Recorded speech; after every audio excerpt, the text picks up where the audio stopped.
Hello, this is RV Vagabond Jerry, and today I'm going to go through the Henry Ford Museum of American Innovation here at the Henry Ford headquarters in Dearborn, Michigan, outside of Detroit. And I've had a little bit of a look around, and it is a huge museum that covers many different industries. So I'm only going to be able to show you part of it, or this could turn out to be a very long video. So come on with me, let's take a look and I'll show you what I mean. This is a huge museum with a lot of vacant space. And the first thing I see here is a Model T that shows how the different parts come together. They call it an exploded Model T. How about that? With a hand crank. This was an amazing period when just about every original item that most people needed was invented. Then for the next 100 years they spent just improving on things. But the invention of original products, much more important to society. At least that's the way I see it. Farming equipment and such. This is called a throstle machine.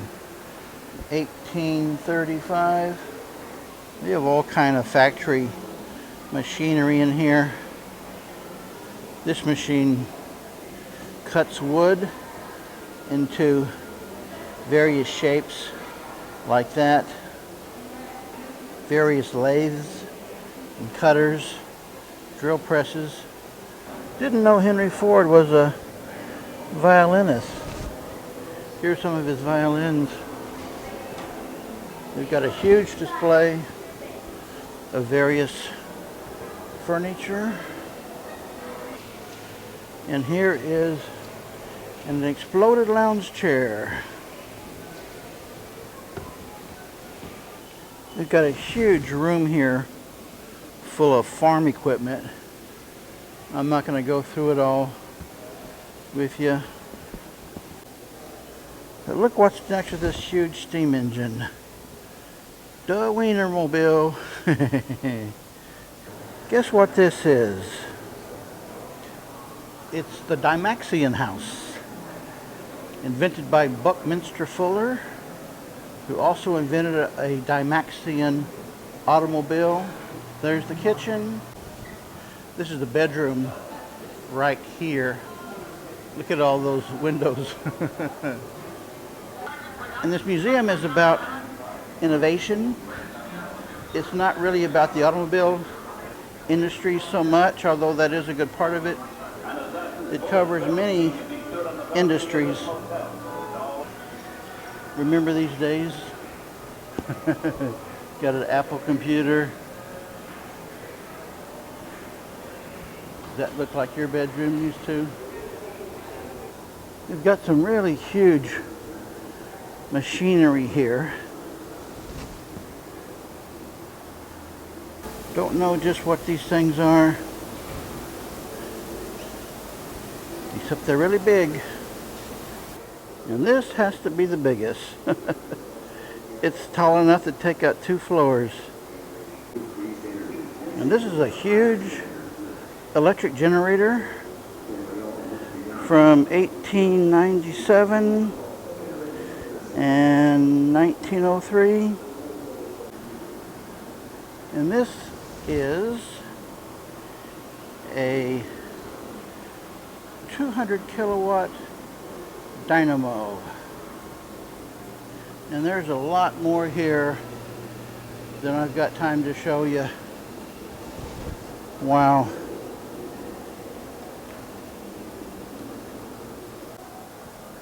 Here's the reproduction of the world's first airplane. Have you ever aspired to be an upside down wing walker?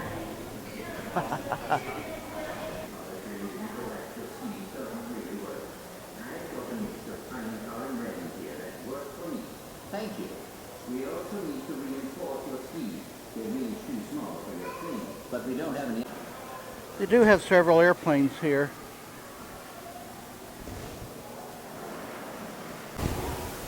So now we get into the automobiles. And here is a Ford Mustang that I never imagined existing. The first year for the Mustang was 64, but they came out in 62 with this concept car. And you'll never guess what model car this is. It's a 2010 Edison 2. Well, actually, let's start in the old days. I know you've heard of the Model A. Have you ever heard of the Model B? And after the Model S came the Model T. That's a Model A.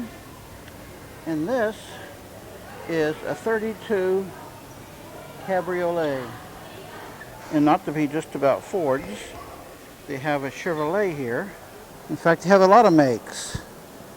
That's a Toyota Prius, a Dodge Ram, a Toyota, and a Dodge Omni, a Mercury Cougar, and a Chevrolet Corvair, and the car I saw a lot as a teenager, the 55 Chevrolet Bel Air. There's an 03 Holzman and an 06 Thomas Flyer. That's a nice looking car. And this, they say, is the oldest surviving American automobile. And this, ladies and gentlemen, was Henry Ford's very first car. 1896. He called it a quadricycle. This has always amazed me. The Cadillac Eldorado, which is such a long car, but it only has 2 doors. Here's Ronald Reagan's presidential limousine. And this is the actual car that Kennedy rode in the day he died. It was later used by Johnson, Nixon, Ford, and Carter. This was Truman's presidential car, and then when Eisenhower started using it, he had it equipped with the clear bubble top. And this was Franklin Roosevelt's car, which was equipped, allowing him to easily get in and out with his wheelchair. And Teddy Roosevelt used this horse-drawn carriage. We have an 1891 Stagecoach, and this is a horse-drawn streetcar. You can see it's on its rails. And a 1910, what they call a piano box buggy. And here's a McDonald's sign when they only cost 15 cents and they had only sold 160 million.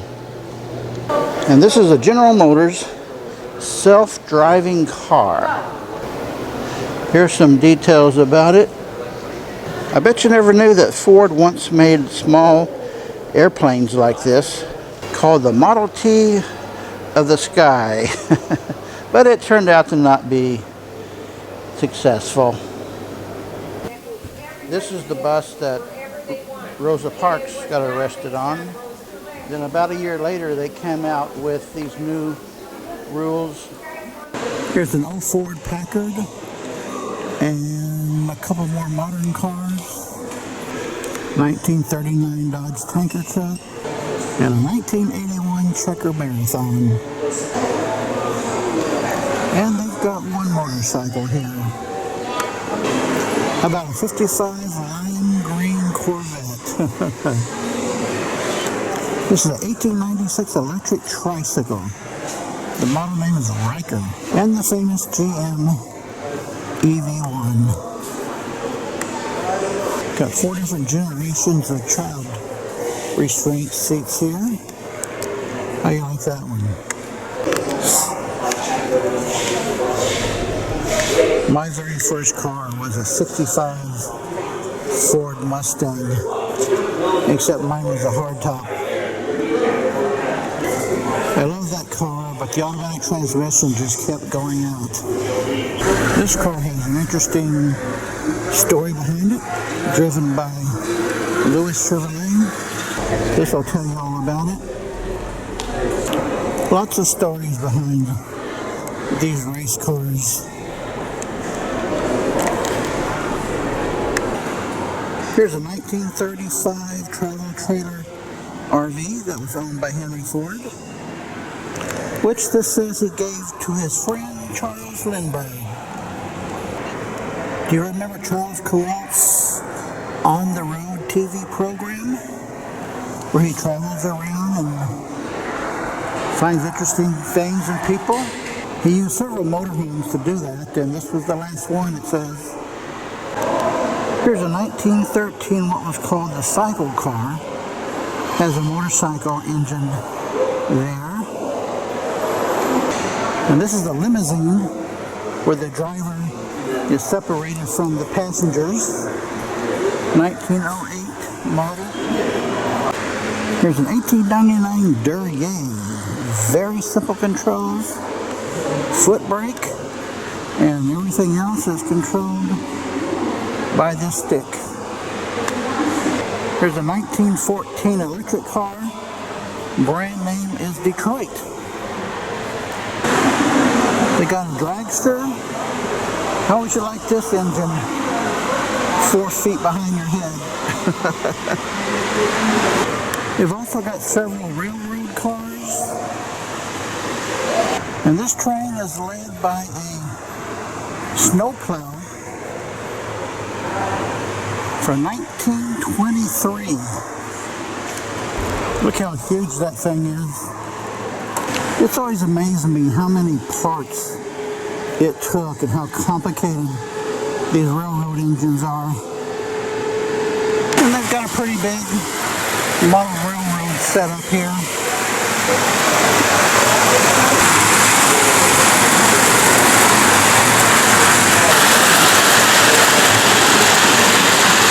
Well, folks, I've shown you probably about half of everything they have here. It's a pretty amazing museum. I'm going to add it to the list of the best museums that I've seen anywhere, and I'll put a link below to that list if you want to look at it. So let me know in the comments below what you think about it. Good day, folks.